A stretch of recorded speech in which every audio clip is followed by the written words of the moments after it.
les blessures les plus courantes au jiu-jitsu brésilien.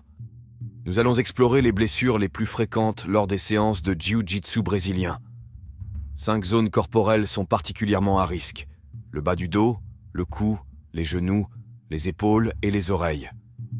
Comprendre ces blessures aide à prévenir leur apparition. En jiu-jitsu, il existe 2 types principaux de blessures: les blessures musculaires et celles aux ligaments, tendons ou nerfs. Les premières sont souvent douloureuses mais guérissent généralement vite, tandis que les secondes peuvent être plus graves et nécessiter un temps de récupération plus long. Les blessures musculaires, bien que douloureuses, sont souvent localisées et guérissent plus rapidement avec des soins appropriés.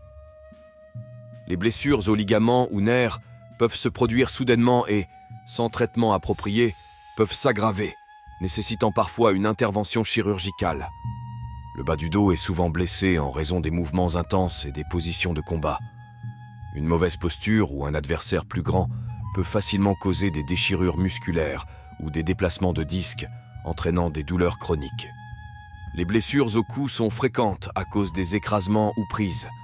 Elles peuvent être musculaires ou nerveuses. Si des picotements se produisent, consultez un médecin pour éviter des complications plus graves, comme une compression nerveuse.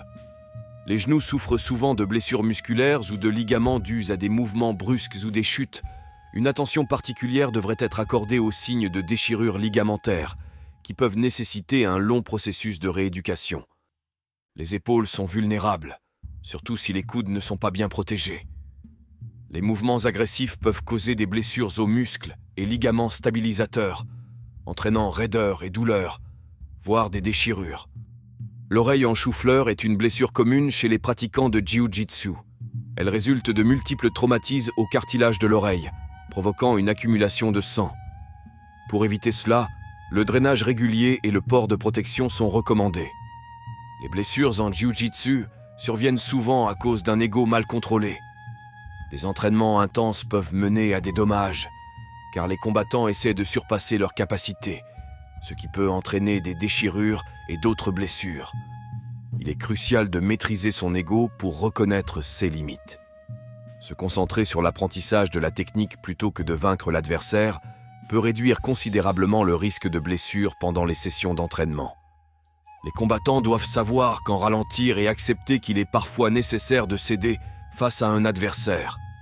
Cette approche minimise les blessures et permet une pratique régulière, favorisant une progression continue. Une gestion adéquate de l'ego implique de reconnaître quand se reposer.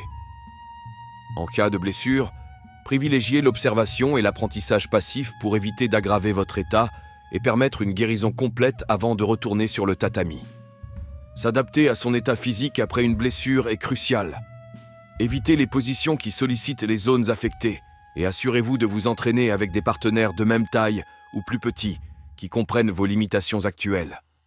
Enfin, la philosophie de Helio Gracie encourage les combattants à se concentrer sur la technique et la sécurité.